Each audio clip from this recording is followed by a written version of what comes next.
Hey, you guys, welcome and sorry to be so late. We had technical difficulties where I was cut off right as the show began, and then we were talking about how to use the little bit of time that we've got. So we're going to go right into it with Dr. Gabriel Cousens giving a summary in the little time that we have of the importance of the changes that are happening in the world right now, specifically around the day of the inauguration. So welcome, Dr. Cousens. Okay, I welcome you all with love. We're going to do a little prayer, merging the heart and the mind. That's what's needed. We have to have that integration. Shinikud kudishabrihu ushinate biilu urimu urilu liyakta Hashem biyuk bavavke biyuda shalom ko Israel. Amen. So merging our heart and mind, because we need that. We need that. So at this point, Trump has been inaugurated. And in general, this is really a very positive thing for America if America is willing to allow it to happen. Now, there's more than 50% of the population, maybe 60%, who are looking forward, but there's still a lot of people holding on to the old paradigm. The paradigm that Trump, I believe, is bringing is one of peace and prosperity. His whole platform and his main players that he's selected all are about a better insight into things, better organization, breaking the mode of really Washington so that people can actually create the most efficient and effective and uplifting government that we've seen, we've ever seen in our lifetimes. That's how good it could be. I think the people that he selected, given that Congress will allow them to be, ratified, are really change agents. And I really appreciate that Trump has picked people who are definitely change agents who have risen to the top of their circles and will bring that upward spiral into America, into the American government. And that will begin to create a wave versus the years and years and years of deep state domination. Now, Trump is very courageous because we've already had a variety. Some totals up 13 assassination attempts, 13 or 14.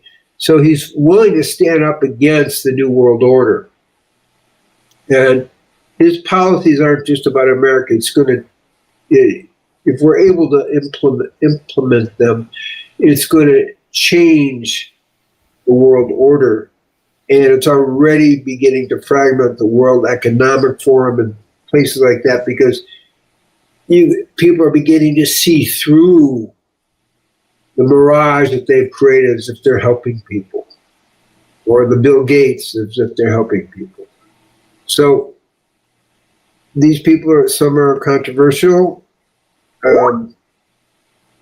but that's part of the strength, because they are standing up against the mainstream.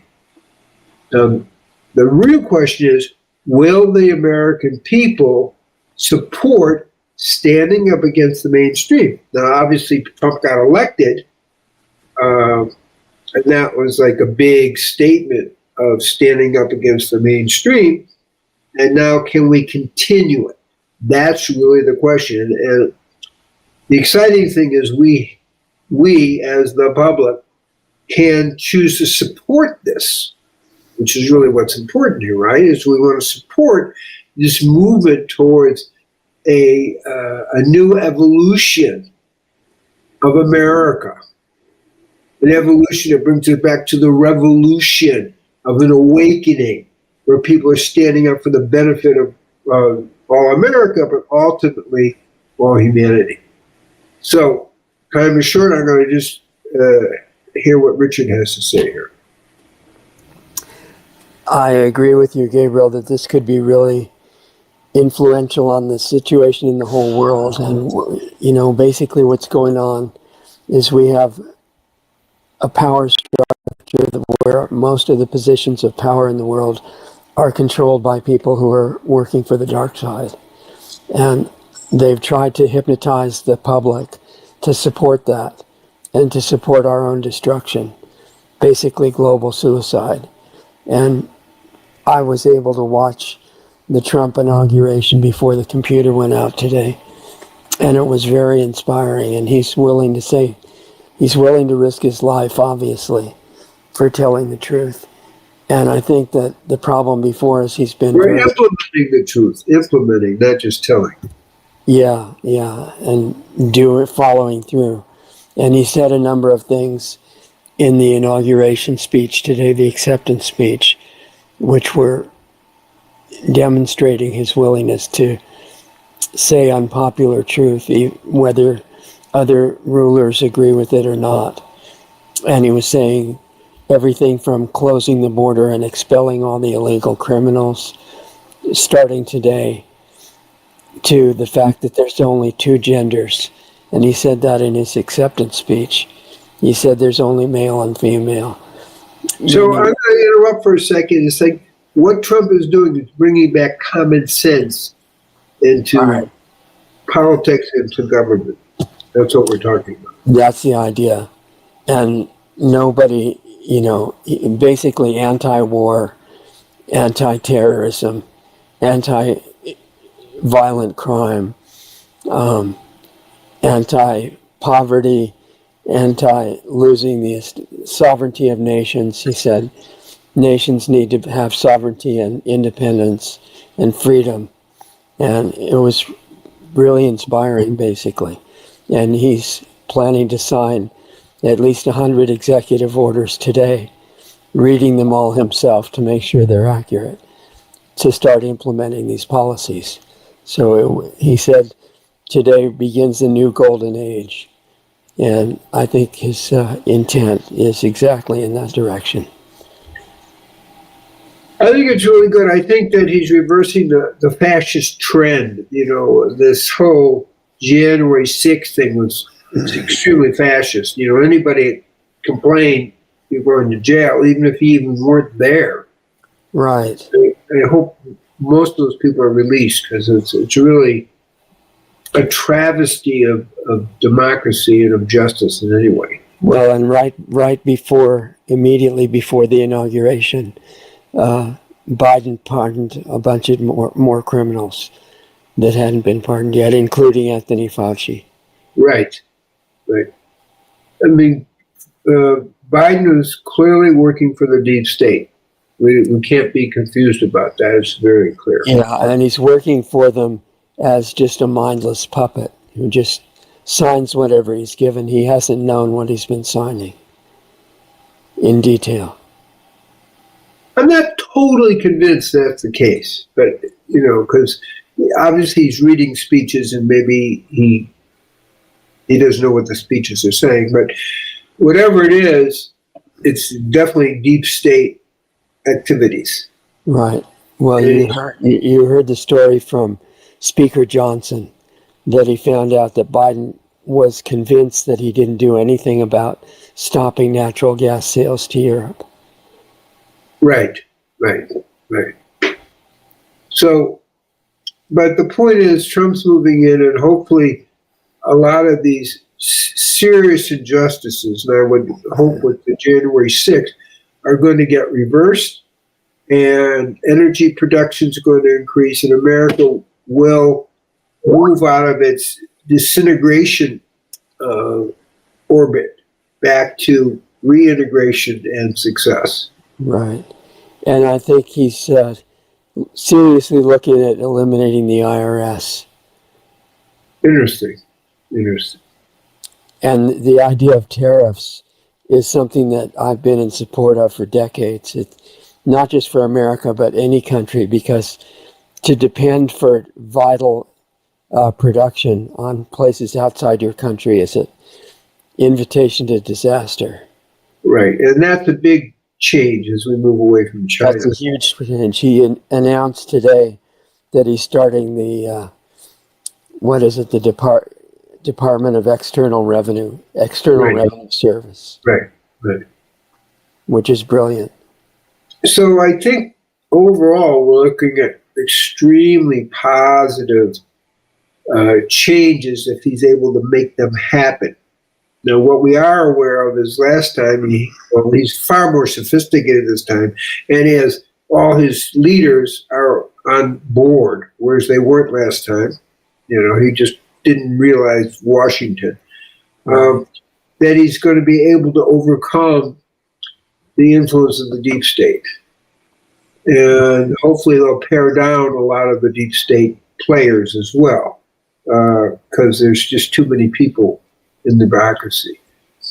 So it's an extremely positive moment, potentially, for America, and my prayer and blessing as we kind of end this is that he will be empowered on multiple levels to bring all these changes about.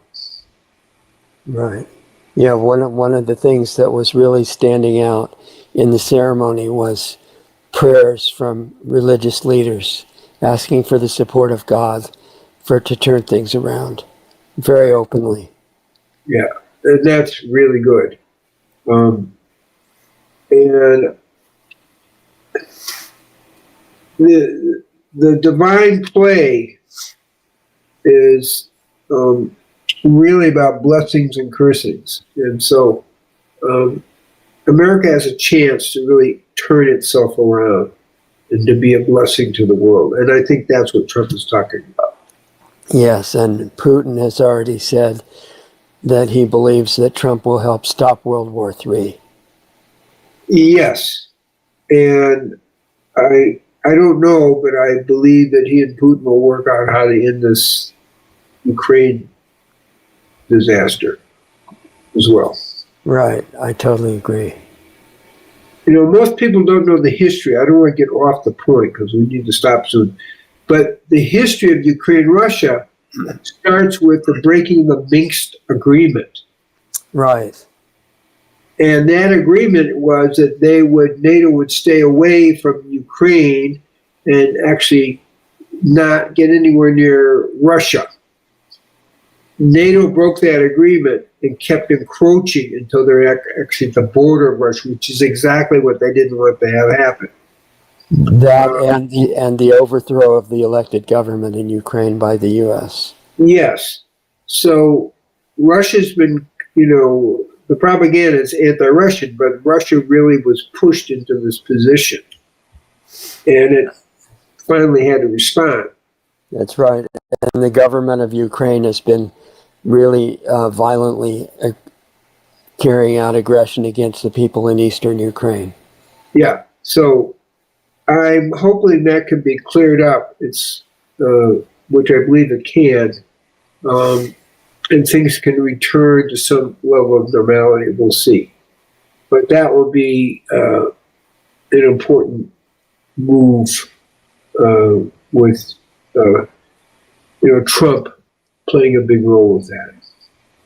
A lot of these issues can be solved.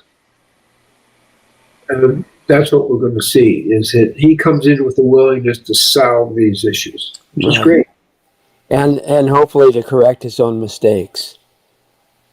I thank you. It'd be great if everybody were perfect, and everybody had all the information, but really, it's not the way it is. That's not reality. So, but being able to correct his own mistakes in places where he doesn't have proper information and so forth, that'd be really good. So I bless everybody, and I bless America, and I bless the world that we're able to move towards a golden age of peace. Totally agree, Gabriel. And I would say in closing that there's an opportunity right now, and the reason this opportunity is coming up is a reflection of the consciousness of humanity. And we should take it as a good sign that what Dr. Cousens and others have been working for, the consciousness of world peace, is starting to reflect in physical reality, at least a little bit. And it's incredibly hopeful. So Go ahead. I'm sorry. No, that's what I was going to say. And we have an opportunity to really kind of these next 4 years to solidify it the best we can. So it's an exciting time for changing ourselves, changing the nation, and changing the world. So thank you, Richard. Thank you, Doug, and peace be with everyone. And thank you all for listening and sharing. Amen. All the programs that Dr. Cousens is doing are at drcousens.com, treeoflife.co.mn.co. And I would just close by reminding you to not underestimate the importance of where your attention and consciousness is focused, because these positive things on the outside start on the inside. And we are offering a fast, and if you can put that up, June 1st in the Dominican Republic. It's our first in-person spiritual fast since COVID. And where do people get information about that? drcousens.com? No, well, yes, but drcousenspiritualfast.com. Okay, sounds good. And we have a special website, which is also drcousenspiritualfast.com, and outlines the whole thing. You're seeing it, some of it right now. Yeah, it's on the screen. Yeah, it's really nice. Okay, good. Thank you for putting that up. That was good. Nice. Okay, thanks for being with us, everybody. Have a great week. Use your time well, and pay attention to where your focus is during the week, during all the things that you're working on, and the emotional energy that you're living in. It affects the whole world on a physical level. We'll all work on that together, and we'll see you guys next time. So take care. Peace be with you. Be good.